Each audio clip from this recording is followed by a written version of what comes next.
আসসালামু আলাইকুম বন্ধুরা। এই কঠোর লকডাউনে ঘরে বসে স্বাস্থ্যবিধি মেনে সবাই ভালো আছেন, সুস্থ আছেন।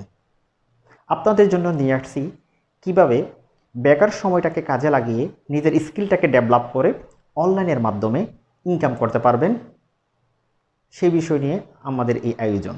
আপনারা যদি আমাদের চ্যানেলে নতুন হয়ে থাকেন তাহলে নিচে থাকা বেল আইকনটি ক্লিক করতে ভুলবেন না। আর যদি অলরেডি সাবস্ক্রাইব করে থাকেন তাহলে মোস্ট ওয়েলকাম।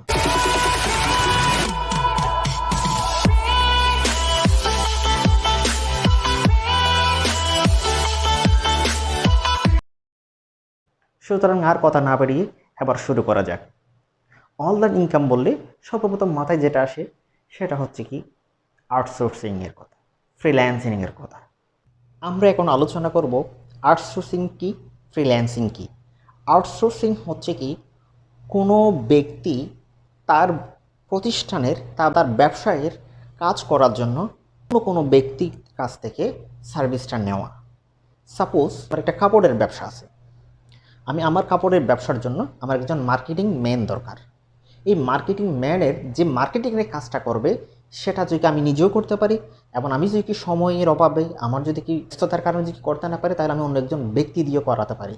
অথবা আমি মার্কেটিং করতে পারি কিন্তু আমার মার্কেটিংটা প্রপার ওয়েতে হচ্ছে না, সেজন্য আমি কোনো একটা স্কিল প্রফেশনালকে আমি কি করতে পারি, হায়ার করতে পারি। তখন আমি যখন কোনো স্কিল প্রফেশনাল থেকে যখন তার মার্কেটিং সার্ভিসটা নেব কন্ট্রাকচুয়াল ভিত্তিতে, তখন আমি হবো কি আমি বায়ার হিসেবে আমি আউটসোর্সটা ইউজ করলাম বা আমি আউটসোর্সিংটা করলাম। অর্থাৎ বায়ারের সাথে সম্পর্কটাই হচ্ছে কি আউটসোর্সিংটা, অর্থাৎ বায়ারই আউটসোর্সিংটা করে। এবার আসি ফ্রিল্যান্সিংটা কি। ফ্রিল্যান্সিং হচ্ছে কি কোনো একজন স্কিল প্রফেশনাল ব্যক্তি যে তার সার্ভিসটা সেল করবে কন্ট্রাক্টের ভিত্তিতে। কোনো একটা প্রজেক্টের কন্ট্রাক্টের ভিত্তিতে যখন কোনো ব্যক্তি তার সার্ভিসটা যখন সেল করবে তখন সে করবে ফ্রিল্যান্সিং। সাপোজ আমি ভালো গ্রাফিক্স ডিজাইন পারি, আমি যখন কোনো একজন প্রতিষ্ঠানের জন্য বা কোনো একটা ব্যক্তির জন্য যখন আমি তার জন্য লোগো ডিজাইনটা করব, তখন আমি তাকে সার্ভিসটা সেল দিলাম, লোগোটা তখন আমি করলাম কি ফ্রিল্যান্সিং। আউটসোর্সিংটা হচ্ছে কি কোনো একজন ব্যক্তি তার প্রতিষ্ঠানের জন্য বা তার নিজের জন্য কোনো একটা সার্ভিস দরকার, সেই সার্ভিসটা সেই ব্যক্তি নিজে না করে বা সেই প্রতিষ্ঠান না করে যখন দ্বিতীয় কোনো ব্যক্তি বা প্রতিষ্ঠানের মধ্য দিয়ে করা হয় তখন তাকে বলা হবে আউটসোর্স। সুতরাং সেক্ষেত্রে যে ব্যক্তি তার কাজটা করতেছে সে হলো আউটসোর্সার। সুতরাং বন্ধুরা আসল কথায় আসি, কিভাবে ফ্রিল্যান্সিং শুরু করবেন। ফ্রিল্যান্সিং শুরু করতে হলে আমাদের কিছু বিষয় সম্পর্কে জানতে হবে। 2018 সালে বাংলাদেশ ফ্রিল্যান্সিংয়ে ছিল 3 নম্বর অবস্থানে। 2019 সালে বাংলাদেশ ফ্রিল্যান্সিংয়ের অবস্থান ছিল 2 নম্বরের স্থানে।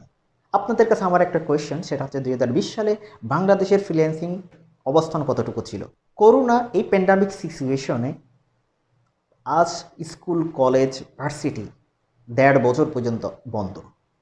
এই সময়টাকে অনেকে কাজে লাগিয়ে ফ্রিল্যান্সিংয়ের সাথে যুক্ত হয়ে অনেক কলেজ এবং ইউনিভার্সিটির ছাত্রছাত্রীরা আজ ফ্রিল্যান্সিংকে নিজের ক্যারিয়ার হিসেবে গড়ে নিয়েছে এবং পরিবারে অবদান রাখতেছে বর্তমান এই নাজুক অবস্থায়। প্যান্ডামিক সিচুয়েশনে বিভিন্ন বেসরকারি চাকরিজীবীরা তাদের চাকরি হারিয়ে আজ ফ্রিল্যান্সিংয়ের পথে। এবার আসি ফ্রিল্যান্সিংকে আমরা কিভাবে শুরু করব। ফ্রিল্যান্সিং করতে হলে আমাদের কি কি করণীয়। ফ্রিল্যান্সিং করতে হলে আমাদের কি করণীয় সে বিষয়টা এখন আমরা আলোচনা করব। ফ্রিল্যান্সিং করতে গেলে সর্বপ্রথম কোন জিনিসটা লাগে একটু চিন্তা করেন। ফ্রিল্যান্সিং করতে গেলে সর্বপ্রথম যেই বিষয়টা লাগে সেটা হচ্ছে আপনার মনকে স্থির করতে হবে। ফ্রিল্যান্সিং করতে হলে সর্বপ্রথমে আপনার মনকে স্থির করতে হবে। আপনি যে ফ্রিল্যান্সিং করতে যাচ্ছেন সেটা নিজের ভিতর নিয়ে আসতে হবে।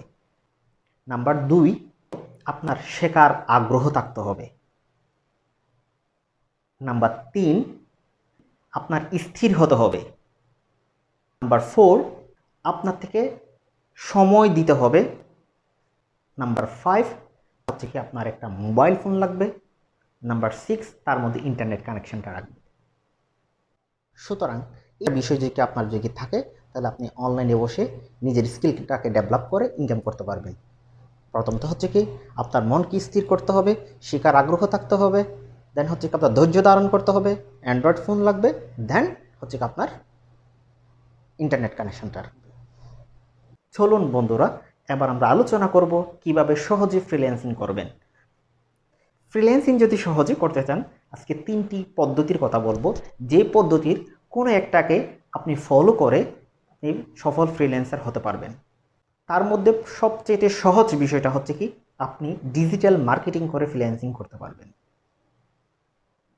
নাম্বার 2, সেটা হচ্ছে কি আপনি ডিজাইনিংয়ের কাজ করে আপনি ফ্রিল্যান্সিং করতে পারবেন। নাম্বার 3, আপনি প্রোগ্রামিংয়ের কাজ করে এটি পদ্ধতির যে কোনো একটি পদ্ধতিকে আপনি অনুসরণ করে ফ্রিল্যান্সিং করতে পারবেন। অনলাইনে ইনকাম করার জন্য যে সহজ 3টা আমি মাধ্যম বলছিলাম, তার মধ্যে যে কোনো একটাকে ফলো করে চাইলে ঘরে বসে ইনকাম করতে পারবেন। তার মধ্যে প্রথম ছিল হচ্ছে কি ডিজিটাল মার্কেটিং। এটা হচ্ছে সহজ, অল্প সময়ে আপনি আপনার স্কিলগুলোকে ডেভেলপ করে ডিজিটাল মার্কেটিং সার্ভিস দেওয়ার মাধ্যমে আপনি ইনকাম করতে পারবেন।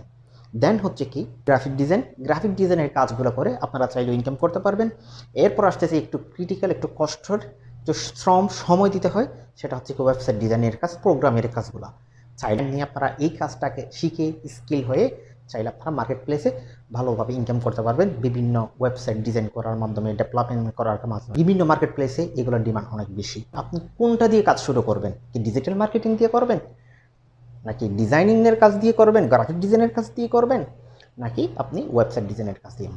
বন্ধুরা, আপনাদের যদি আমাদের এই ভিডিওটা ভালো লেগে থাকে, তাহলে নিচের কমেন্ট বক্সে আপনাদের মতামত জানাতে এবং আপনার বন্ধুদের সাথে শেয়ার করতে, লাইক করতে ভুলবেন না। ধন্যবাদ সবাইকে।